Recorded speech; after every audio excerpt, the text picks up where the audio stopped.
In the fading light of the savannah, two young lion cubs found themselves face to face with an elephant.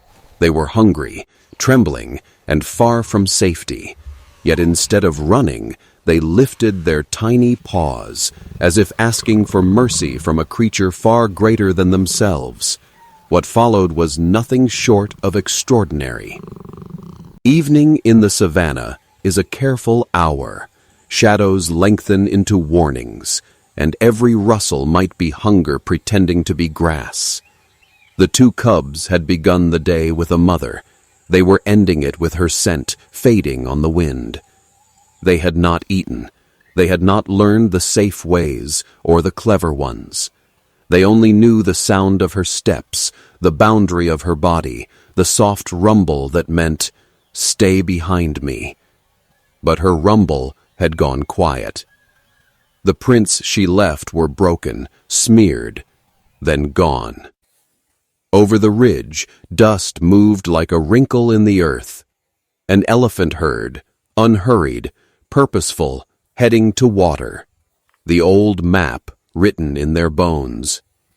The ground changed when the matriarch walked. It felt like a choice. The cubs stepped toward that choice.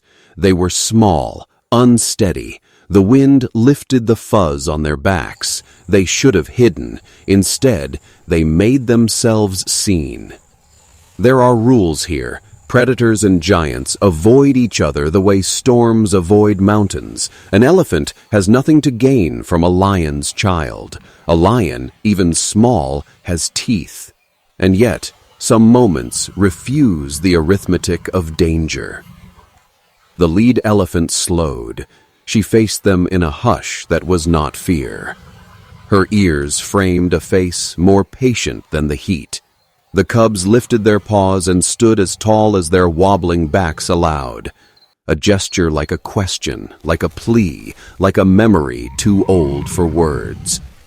Around them, the savannah took attendance. Hyenas hidden, jackals calculating, vultures described slow circles, writing their cold grammar in the sky. Somewhere, water. Somewhere, a lioness who had not come back. The matriarch stamped once, not in anger, but in decision. Dust blossomed around her feet. The herd tightened, a living wall, calves tucked into a moving room. The giant stepped forward, not over the cubs, but around them, as if drawing a circle no harm was allowed to cross. One cub flinched and sat, tail curled.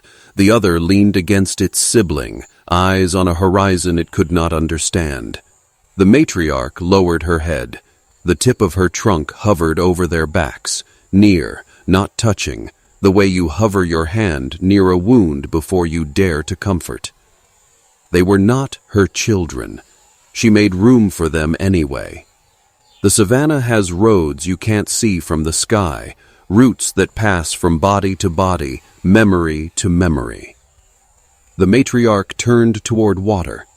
The cubs followed her shadow because shadows are safer than open air. At the edges of vision, patience had teeth. A hyena ghosted between shrubs, then another. They waited for mistakes, the way drought waits for a month to end. The matriarch shifted, angled the herd so the smallest elephants walked inside, and the two unlikely guests paced just behind her foreleg. Every time the hyenas drifted closer, she lifted her head, and the rumble traveled through the ground like a slow drum. The hyenas remembered an older story and turned away. They reached a corridor of low trees. The light thinned to amber, then copper. The cubs paused at a scent patch, noses tasting the air. The matriarch paused too. Her trunk sifted the dust, found an impression, lion prints, larger, deeper, staggered, as if a heavy breath had made each step heavier. She followed them because the world makes sense when you follow what matters to someone. The herd flowed like a river that knew where the banks should be. The cubs were not graceful. They tripped, scrambled, hurried to keep up, then stared when the matriarch stopped again. Ahead, near a bowl of beaten grass, The prints were a smudge of story, a struggle, a circle, a stillness. The matriarch waited. Waiting is a kind of wisdom. The cubs crept forward, ears flat, tails low. The air tasted of iron and heat and the thin edge of goodbye. The wild keeps its secrets until it doesn't. In the hushed center of that circle, a lioness lay very quiet. There are endings that shout and endings that fold themselves small. This one had folded. The lioness's sides did not lift. Her eyes, once the color of hot earth, were dimmed to dusk. But her scent was here, and that is a language cubs never forget. They pressed into her neck, kneading with paws too small to understand the scale of loss. One cub mewed the way very young things do when they ask for milk, for warmth, for the old safe room of a mother's body. The world did not answer. The matriarch did. She stepped closer and, with a careful breath, lowered her trunk. Not to move the lioness, to gather the cubs. She nudged them gently so their bodies settled into the curve of their mother's shoulder, as if arranging a final photograph no one would ever see. The herd tightened into a ring, tusks outward, silence inward. The ring said, "This moment will not be interrupted." Time lengthened, then loosened its grip. The cubs stopped calling and simply lay there, listening for a heartbeat that would not return. The matriarch's rumble rose, low and living, a sound like roots speaking to water. It filled the absence without pretending to replace it. The sun slipped lower, the wind moved on, and in that small bowl of grass, grief and shelter lay down side by side and did not argue.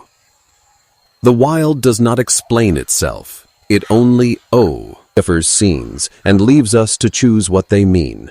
Some travelers would later say that what they saw that evening undid them, a pair of lion cubs escorted from their mother by an animal with no reason to care. Others said it taught them that reason is sometimes smaller than mercy.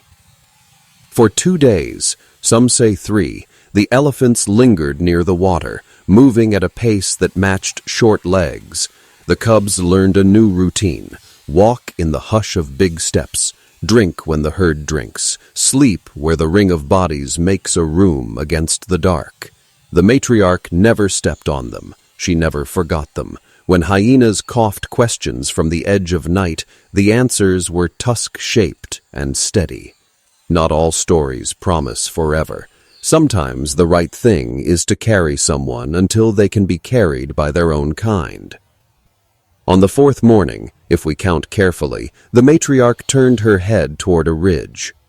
On the wind came a different lion smell. A small pride, moving early, searching late. The elephants stopped. The cubs lifted their faces, tasting the air as if the air could be held.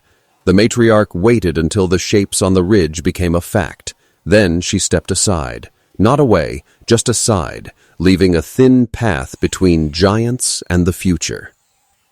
The cubs hesitated, as the newly brave often do. Then they went.